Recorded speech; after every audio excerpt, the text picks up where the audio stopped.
आज हम Pakistan penal code यानी ताज़ीरात पाकिस्तान में बताई गई कंटेम्प्ट ऑफ कोर्ट के बारे में बात करेंगे। सेक्शन 228 पाकिस्तान पीनल कोड हमें कंटेम्प्ट ऑफ कोर्ट के बारे में रहनुमाई फ़राहम करता है। सेक्शन 228 हमें बताता है कि अगर जुडिशल प्रोसीडिंग्स कंटिन्यू हों, यानी किसी केस की समाअत हो रही हो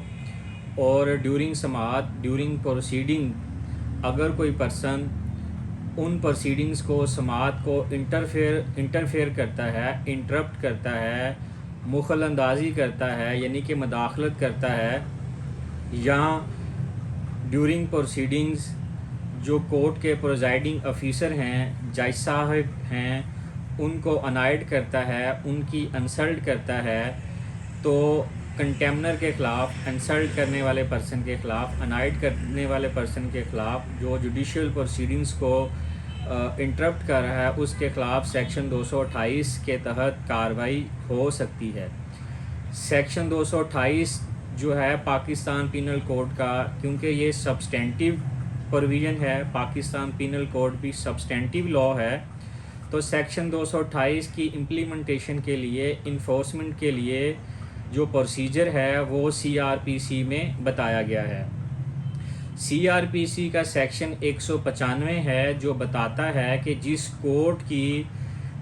इंसल्ट हो रही है, जिस कोर्ट की प्रोसीडिंग्स को इंटरप्ट किया जा रहा है,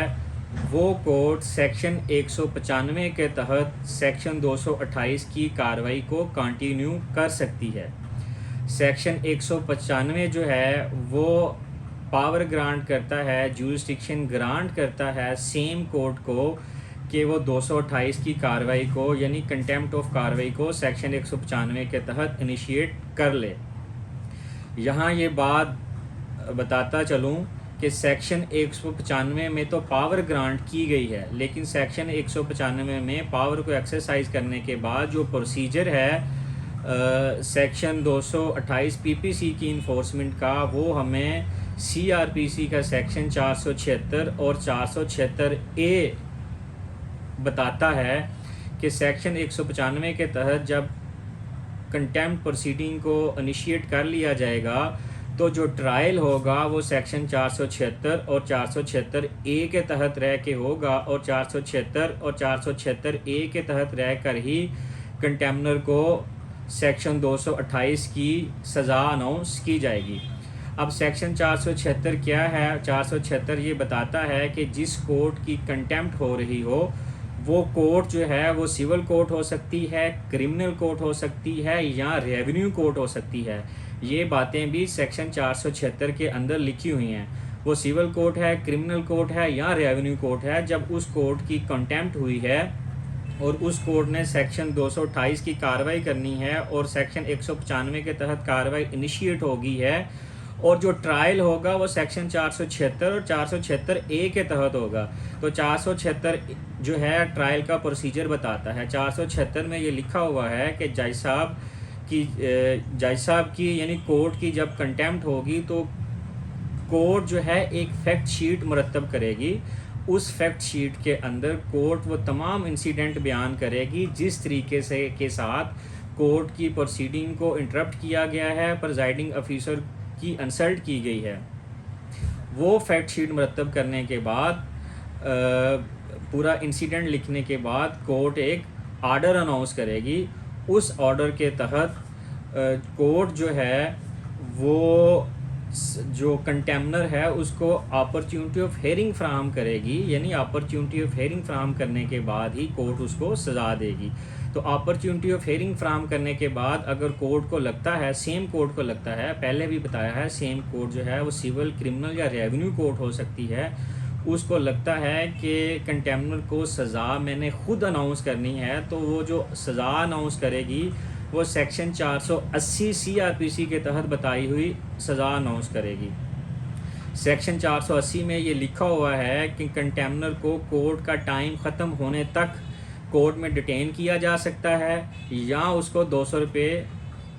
फ़ाइन अनाउंस किया जा सकता है, या दोनों सज़ाएं दी जा सकती हैं, यानी डिटेन करना भी और 200 रुपया फ़ाइन भी। लेकिन अगर सेम कोर्ट को लगता है कि क्योंकि कंटेम्प्ट मैंने खुद इनिशिएट की हुई है और लॉ का प्रिंसिपल भी है नो वन कैन बी जज ऑन हिज ओन मैटर, और होना भी ये चाहिए, और लॉ भी यही है कि जज साहब को अगर ये लगता है कि 480 के तहत सज़ा नहीं दे सकता या सज़ा कम है या मुझे इस पर्सन का केस रेफ़र करना चाहिए, तो उसके लिए 476A हमें प्रोसीजर बताता है। तो सेम कोर्ट जो है जिसकी कंटेम्प्ट हुई है वो सेम तरीके से जो है फैक्ट शीट मुरतब करेगी, स्पीकिंग ऑर्डर अनाउंस करेगी और एक अलग फ़ाइल बना के सेशन जज साहब को केस अरसाल करेगी। तो सेशन जज साहब जो हैं वो जो मुतलका मजिस्ट्रेट होगा उस इलाके का जहाँ पे कोर्ट मौजूद है, उस पुलिस स्टेशन का जो मुतलका मजिस्ट्रेट होगा उसको केस अरसाल करेंगी। तो जो मुतलका मजिस्ट्रेट है वो भी समरी ट्रायल करने के बाद सेक्शन 228 में जो पनिशमेंट दी हुई है वो अनाउंस करने का अहल है। लेकिन जब मुतलका मजिस्ट्रेट के पास समरी ट्रायल होगा, फाइल ट्रांसफ़र होके जाएगी, वहाँ पे भी कंटेम्नर को अपॉर्चुनिटी ऑफ हियरिंग मिलेगी, क्योंकि कानून का प्रिंसिपल है no one can be condemned unheard. तो अगर तो जो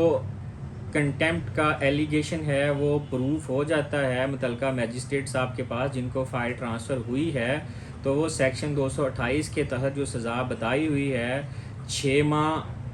तक सज़ा और 3000 रुपये तक जुर्माना, वर्ड अप टू इस्तेमाल हुआ है, या 6 माह तक सज़ा हो सकती है या 3000 रुपये तक का जुर्माना हो सकता है, या कोर्ट दोनों सज़ाएं अनाउंस कर सकती है। तो ये था सेक्शन 228 जो पाकिस्तान पीनल कोड में बताया हुआ है, और उस सेक्शन के तहत जो कंटेम्प्ट इनिशिएट होगी उसके लिए CRPC के साथ रब्ता करना पड़ेगा, और CRPC का जो सेक्शन 195 है वो पावर ग्रांट करता है, और ये एक स्पेशल पावर है सेम कोर्ट के पास जिसकी कंटेम्प्ट हो रही है। सेक्शन 195 के तहत जब पावर एक्सरसाइज कर ली जाती है तो उसके बाद सेक्शन 476, 476A और 480 का सहारा लेना पड़ता है कंटेम्नर को सज़ा अनाउंस करने के लिए। जज़ाकल्लाह, थैंक यू वेरी मच।